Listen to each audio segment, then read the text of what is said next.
My name's Dave DeBow, founder of MoneyPartnerFormula.com, and this show is built for everyday real estate investors who are actively doing deals and looking to scale using other people's money. So if you're an active real estate investor and you want to get featured on this show to talk about your own real estate and capital raising experiences, then just go to daveinterviewsyou.com. Now let's get rolling with this episode, and remember to subscribe for daily interview content.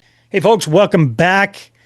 Chances are you've heard of San Francisco, California. Chances are you've probably been to the Bay Area.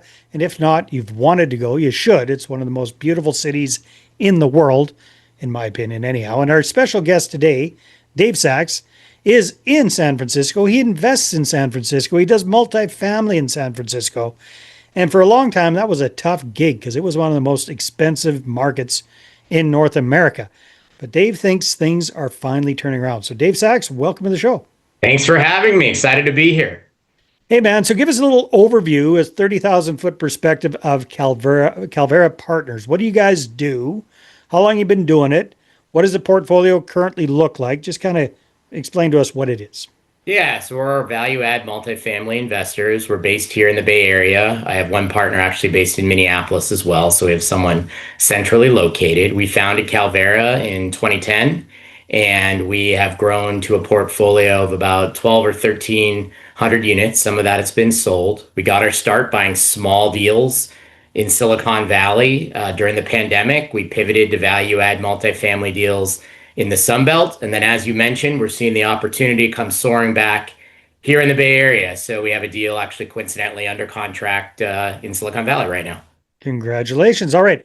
Tell me a little bit about those first deals that you were doing pre-pandemic in the Silicon Valley. What did they look like? What size of properties were they? And so we come from the background. We all worked at a $30 billion real estate investment firm prior to founding Calvera in 2010, 2011. When we left and lost that paycheck, it can be scary. Yeah. We just wanted to make sure we knew what we were doing on our own. So we bought a whopping 7-unit apartment building in San Jose for less than $1 million with our own money, fixed it up, and then sold it, I think, a couple years later, maybe even less than that. Then we moved on to the next one, and we raised $1 million from friends and family, probably $25,000 checks. Bought a 14-unit building in Santa Clara, also in Silicon Valley. Perfected our business plan, then moved to a 42-unit building in Sunnyvale, did the same thing, and so on and so forth. But these were all 1960s apartment buildings that often had not been touched since the 60s when Silicon Valley was created. So there's a big value from like mom and pop owner-operator type folks? Absolutely. The seller in every single case was a mom and pop owner. Sometimes this could have been the original developer. It could be the kids of the original developer who are selling for estate planning reasons. So it can be a number of things. And then, we would go in and renovate units, rebrand the buildings, try and create amenities in a very small amount of space. There's not a lot of room in Silicon Valley. And then ultimately, after a 3 to 5 year period, our frequent exit was to 1031 buyers who are also just private, wealthy individuals based in the Bay Area. Very cool, Dave. So that's a big kind of step down for working. What did you say? $30 billion? $30 billion. We bought $1 billion of real estate at this previous company before starting our own company. All right. So yeah, that was a big leap of faith and a much skinnier paycheck for the first couple of years, I'm sure. But it seems like it's worked out. So you start off in Silicon Valley. Then what happened? Did it get the margins get too tight and you had to look elsewhere, or what happened? Well, what ended up happening in Silicon Valley, we've done very well there. I think we're good at kind of stopping when we think things are getting inflated. So we did a lot of deals 2010 through 2017-ish in Silicon Valley. And then there wasn't a lot of action happening here. And then, as you've probably heard in other areas of the country, Silicon Valley, the Bay Area, had its challenges as a market, whether it was issues in San Francisco with crime, which then led into pandemic challenges, downtown San Francisco shut down, and then the particular hit to Silicon Valley, and that's luckily we had exited already, was the return, no one was in the office. And that drove a lot of the communities in Silicon Valley. So what happened is a lot of our friends and family, at least of my age, Many of them started working remote or taking tech jobs and other jobs in markets like Dallas, Austin, Fort Worth, Yeah. Nashville. We come from a world of buying large properties previously in some of these markets. I covered Texas for that $30 billion company. So we got our investor base to come on board with us, and we bought a handful of deals at a good time in these other markets. So we try and be opportunistic and nimble, and we know that we know the Silicon Valley, and that's where the opportunity seems to be again now. So our investors did well there, and they seem to be interested in this new one that we have. Okay, so tell me what's turned around in the Silicon Valley and the Bay Area. What's going on mid 2025 that has you feeling so bullish about that market? Sure. So well, a couple things. Number one, there's deal flow again. So people are actually market sellers. So Mm, as you probably heard and know in many markets, if not all of them across the country, for a long time, and still in some cases, there's a big bid-ask spread between what yeah. buyers want to pay and what sellers want. And so there just weren't a lot of deals getting done. So the first thing is that we're seeing real owners that are meeting the market. So that's great. That's the first thing that needs to happen. But more importantly, to answer your question from an economic standpoint, the AI boom is very real here. So there are so many AI companies eating up office space here at a rapid rate throughout the Bay Area. So that's a big thing that's driving office leasing. You're Hmm. also seeing companies require a return to office finally. The tech companies were pretty lax there. That's again filling up the office space, which again drives demand to the various communities that we believe in Silicon Valley. And then on top of that, you have what Silicon Valley already was a lot of smart institutions around with the companies. NVIDIA, I don't need to name the tech companies. You have Stanford, you have Cal, you have beautiful weather. So everything that made Silicon Valley, Northern California desirable to begin with is still there, plus all these other factors. And then the final thing I'll say on the multifamily side is we're very much helped by the expensive cost of living here on the home buying side. Mm, So people come here and visit and they can't believe what people pay when they see these apartments that are from the 1960s. But there's no room to buy any other product, yeah. to build any other product, so it's supply constrained. And then an entry level house in Silicon Valley is just mind-blowingly expensive. So if you're a young person here or somebody in a really traditional job that isn't tech, still need a place to live. And that's kind of Yeah. more the gap that we fill, I think. So tell me a little bit about your buy box. What do these properties look like? What size are they? Sure. Yeah, what is that? Yeah, sure. So in Silicon Valley, we've been very flexible. I mean, if we see money that can be made, I think in today's world, we would no longer buy a 7 unit property unless it was next door to something that was larger. But Mhm. we would still go down to a, I don't know, 25 unit building if we needed to. I must remind people too that what you pay in Silicon Valley per unit, Yeah. even at a great time, is still requires a lot of equity. So, for example, you're still going to pay, I don't know, 250,000 to $300,000 per Wow. unit. Now, the Wow. rents justify that. Whereas in Dallas or in Austin, we may have paid $100,000 per unit. So I just want to make that clear. Sometimes people ask, well, how many units do you own? It's a little bit tougher of a question in Silicon Valley because it's much more expensive to buy a unit. Well, I was interviewing a guy a few months ago in the Silicon Valley, and what was his deal? He he helps people renovate mobile homes Mhm. in mobile home parks. And he's talking about $1 million mobiles for crying Right. out loud. So Right. it's mind-boggling. It's pretty mind-blowing to people outside of Silicon Valley. But, Mm, again, we're just looking for something to answer your question again. We're trying to get in at a price per unit. And again, I know it sounds shocking to people outside of the Bay Area. That is significantly below replacement cost. And if you want to be replacement cost in the Bay Area, let me just tell you with the land, way higher than $300,000 uh, per unit. Just the land, so there's that. We're trying to get it in so that we can stabilize in today's world, at a cap rate. I mean, right now we're seeing deals where we can stabilize at a mid 6 cap rate, which we wow. never saw before in the Bay Area. We are looking for stuff that is, I shouldn't say mispriced, but the point I want to make is when you're playing in the 25 to 100 unit space in the Bay Area and it's 1960s product, when you come from an institutional background, you can apply those skills to a space where, it may not be as efficient of a market. So things could be mispriced. Units can be under rented, which you never think could happen, but it does. You can see what places to do value add that maybe the average person couldn't see.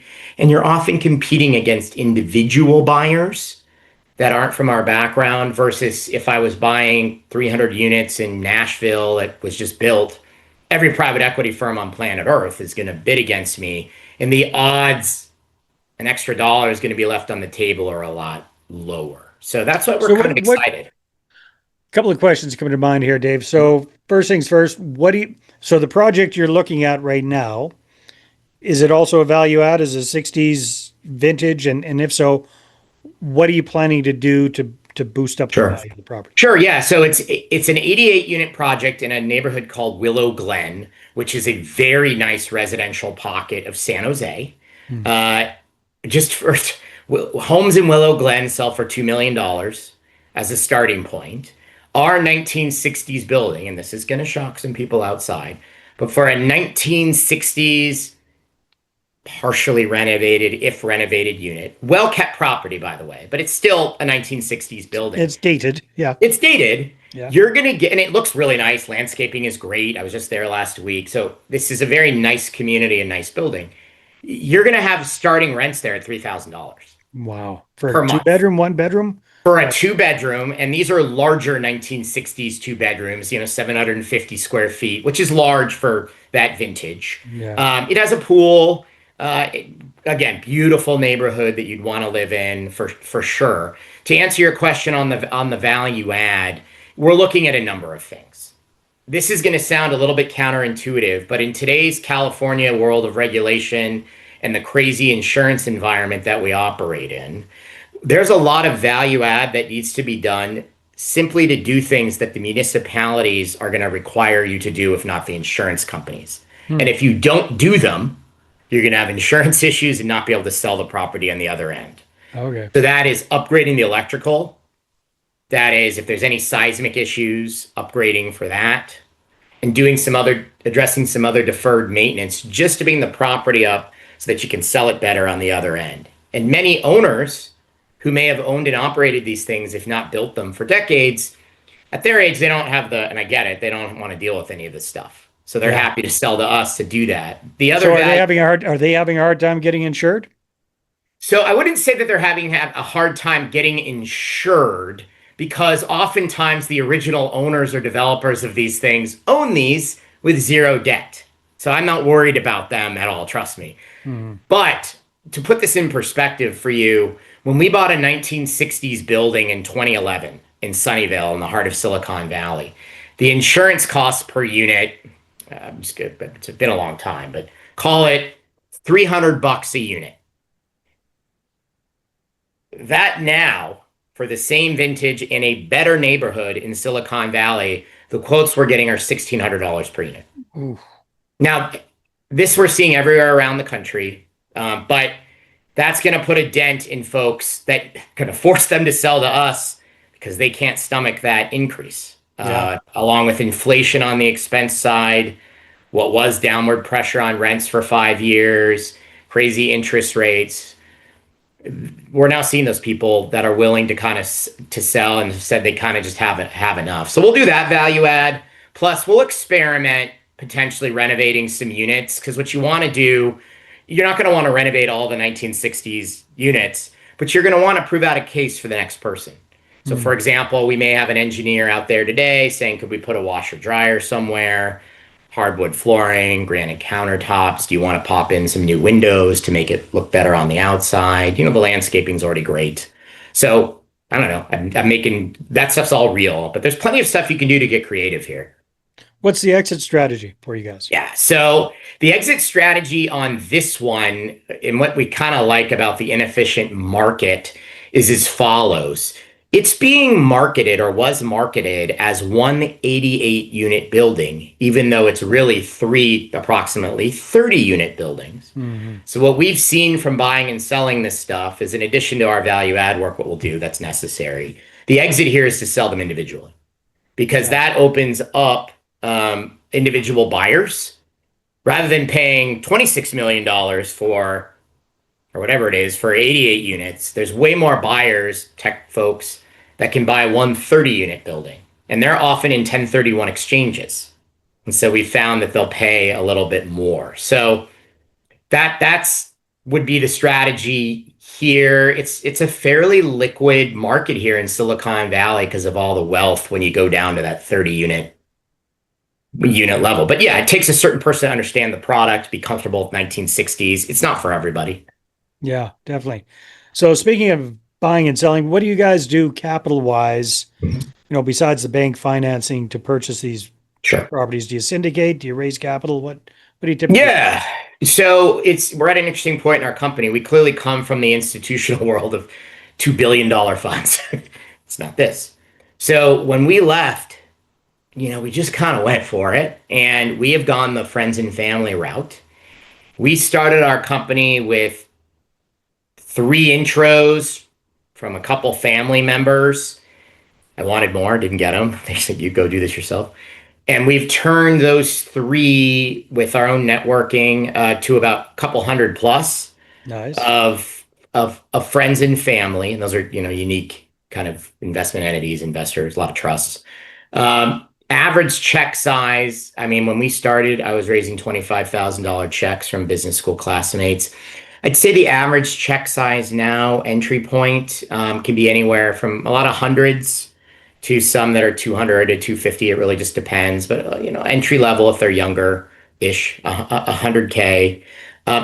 That's been our bread and butter for sure. And we love those folks, and nothing will motivate us more. I mean, anywhere I go now in the Bay Area, I feel like I run into an investor or a family event. And then to answer the rest of it is, we're now at this inflection point where we've been trying to say, all right, what can we now do to leverage and scale our company a little bit more? So I've been having conversations just very recently with folks from kind of the world that I used to come from. So they're institutional or quasi-institutional investors, family offices, and I've even showed them, this is the first deal where we've said, would you be interested in taking a piece of the equity here? And I would feel the rest with friends and family. And a lot of people are going to say, I don't get the 1960s product, but people love the Bay Area. They seem to get it.